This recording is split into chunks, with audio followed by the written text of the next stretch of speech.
Selamat siang, salam sejahtera untuk kita semua. Perkenalkan, nama saya Christian Yovita dengan NIM F1S1222145 dari ruang R005, Prodi Sistem Informasi, Fakultas Sains dan Teknologi. Baiklah, pada kesempatan kali ini saya akan membahas beberapa materi dari mata kuliah Dasar-Dasar Sains dan Teknologi yang diampu oleh Ibu Dewi Lestari, Eskom MSI. Saya akan membahas materi pertemuan kelima, 6, dan 7. Materi yang pertama itu materi pertemuan kelima mengenai 4 macam pengetahuan. Kemudian materi yang kedua yaitu materi pertemuan 6 itu mengenai sifat kebenaran ilmiah dan presesi. Kemudian materi yang ketiga itu materi pertemuan 7 itu mengenai teori dan hukum ilmiah. Baiklah, untuk materi pertama yaitu mengenai 4 macam pengetahuan. Di sini ada 4 macam pengetahuan menurut Burhanuddin Salam, yaitu ada pengetahuan biasa, pengetahuan ilmu, pengetahuan filsafat, dan pengetahuan agama. Nah, untuk pengetahuan biasa adalah pengetahuan tentang hal-hal biasa ataupun pemahaman manusia akan suatu objek tertentu yang terdapat dalam kehidupan sehari-hari. Pengetahuan biasa juga merupakan pengetahuan yang di dalam filsafat dikatakan dengan istilah common sense dan sering diartikan dengan good sense, karena seseorang memiliki sesuatu di mana ia menerima secara baik. Yang kedua itu ada pengetahuan ilmu.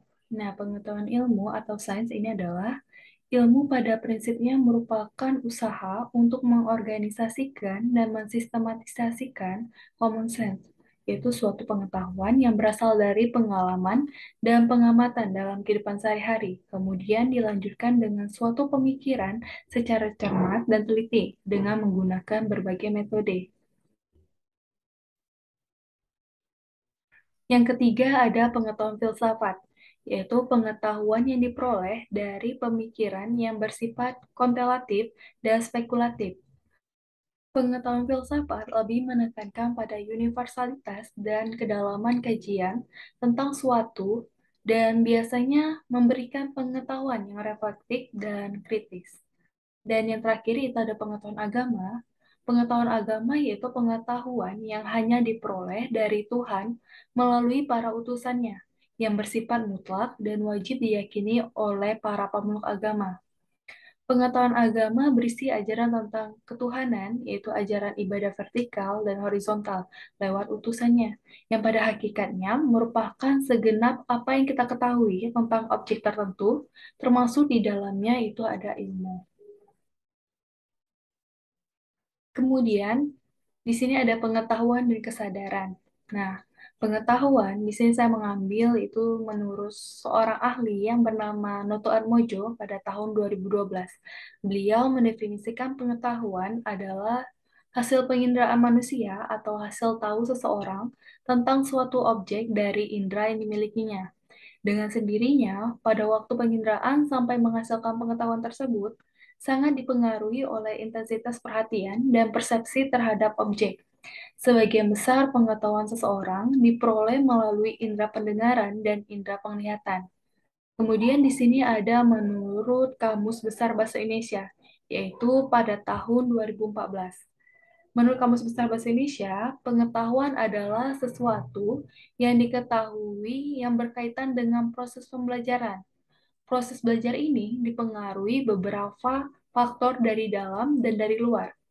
Faktor dari dalam yaitu seperti motivasi, dan faktor dari luar berupa sarana informasi yang tersedia serta keadaan sosial budaya.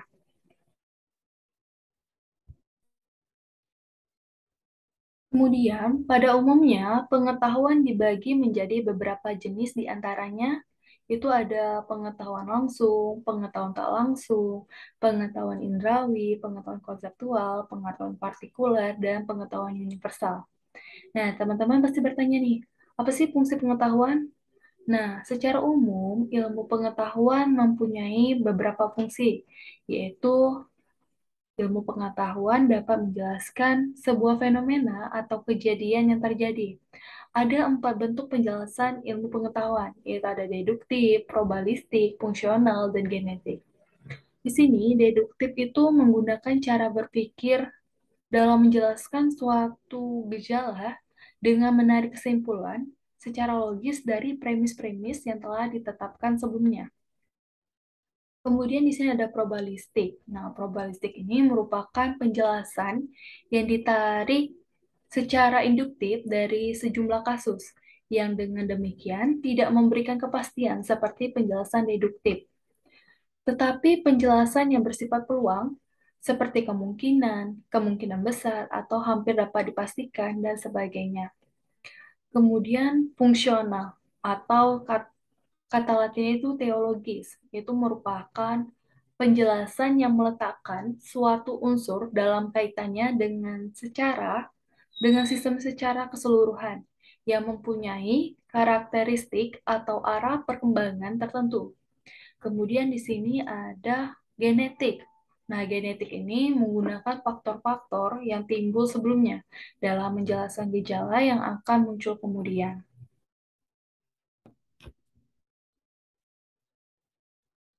Kemudian yaitu kesadaran. Nah, di sini saya mengambil pengertian dua orang ahli. Yang ahli pertama itu bernama Freud. Menurut Freud, itu kesadaran adalah bagian kecil dari jalannya kehidupan psikis makhluk hidup, sehingga hubungan dan perbandingan antara kesadaran dan ketidaksadaran dalam kehidupan banyak dilalui dengan ketidaksadaran. Kemudian ahli yang kedua yaitu ada Bach. Bach merupakan salah satu ahli yang merupakan penggagas teori psikologi pertama kali. Ia mendefinisikan bahwa kesadaran manusia adalah bentuk realitas transpersonal yang bersifat terbuka, sehingga mampu melahirkan pandangan yang didasarkan pada pengalaman. Kemudian di sini ada jenis-jenis kesadaran. Jenis-jenis kesadaran dibagi menjadi dua, yaitu kesadaran pasif dan kesadaran aktif. Nah, kesadaran pasif bisa diartikan sebagai bentuk kesadaran yang dilakukan makhluk hidup dalam menerima berbagai bentuk stimulus internal dan eksternal. Kemudian, kesadaran aktif ialah suatu bentuk kesadaran yang kehidupannya ia selalu mencari, menelaah, dan menyeleksi pandangan yang ada. Kemudian di sini ada fungsi kesadaran. Nah, fungsi kesadaran itu dapat digunakan dalam membuat keputusan, dapat digunakan dalam mengarahkan atau mengendalikan tindakan berencana dan memulai tindakan.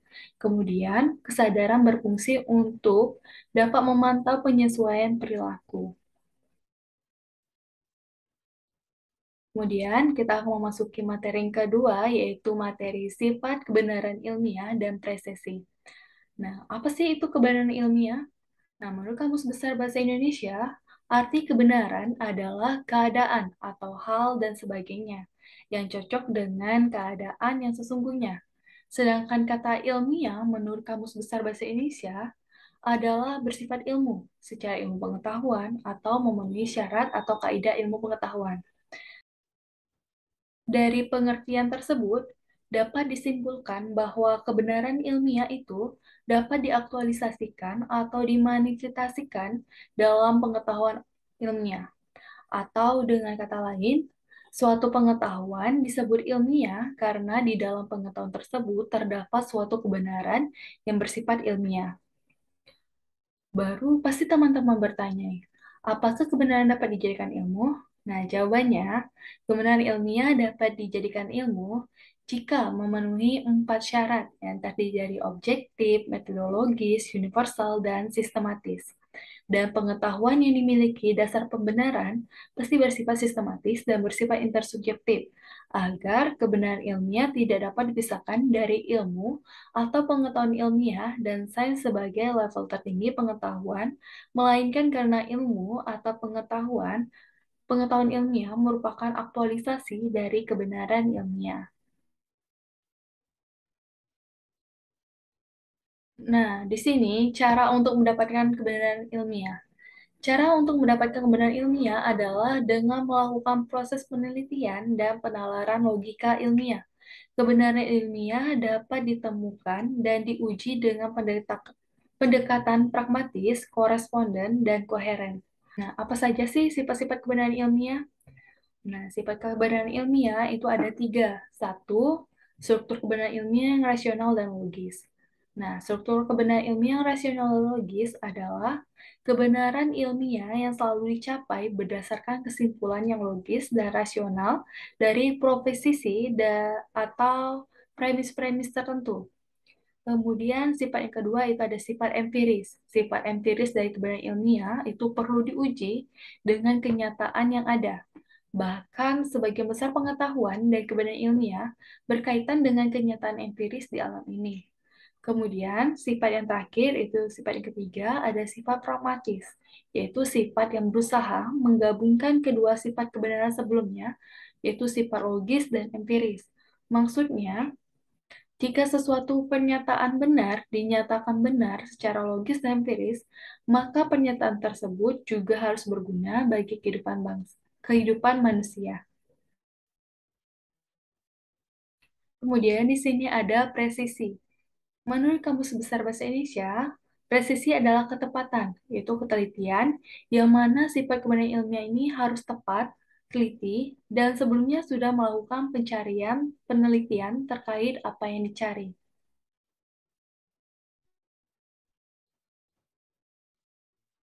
Kemudian kita akan membahas materi yang ketiga, yaitu materi pertemuan 7 mengenai hukum ilmiah. Nah, kita akan membahas hukum dan teori ilmiah. Apa sih itu hukum ilmiah?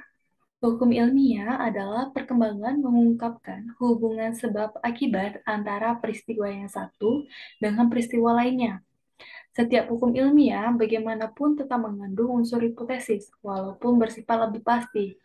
Selalu saja kebenaran bersifat sementara atau tidak definitif selalu ada kemungkinan.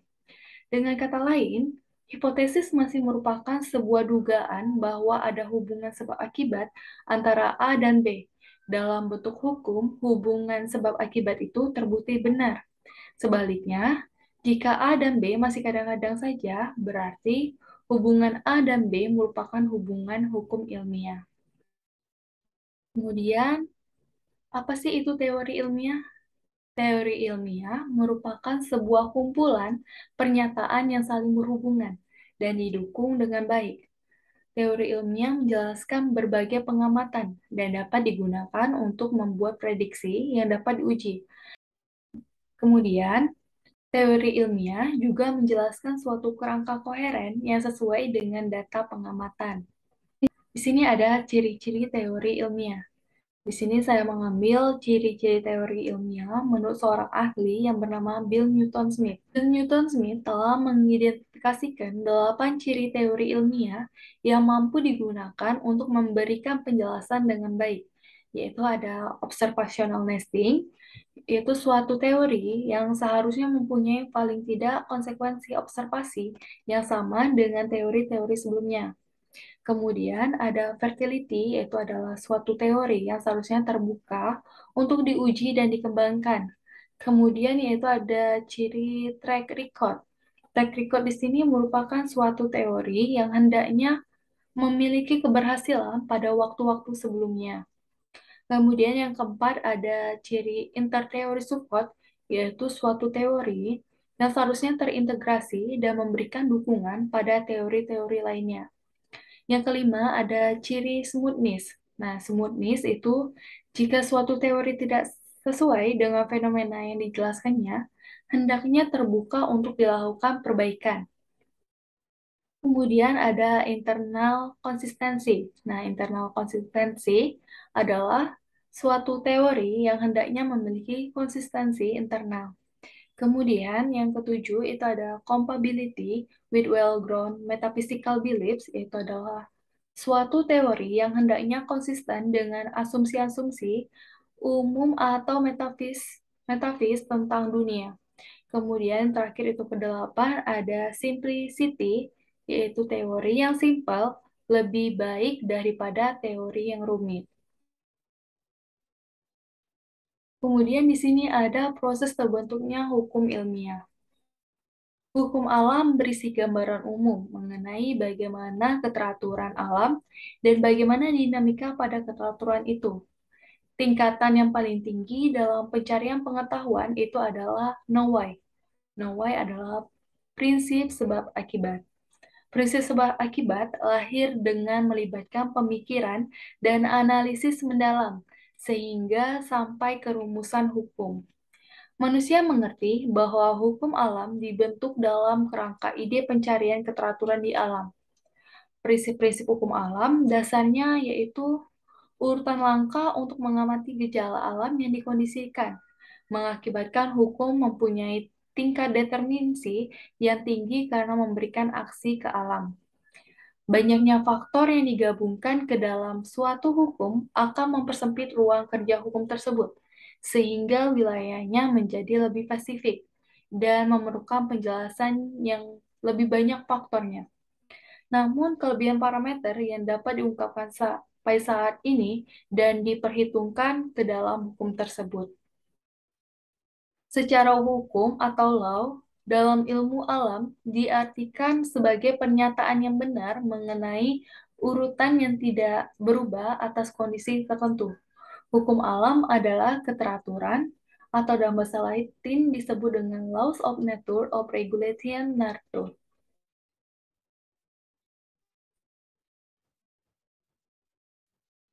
Itulah materi yang dapat saya sampaikan mengenai materi pertemuan 5, 6, dan 7 mata kuliah dasar-dasar sains dan teknologi yang diampu oleh Ibu Dewi Lestari Eskom MSI.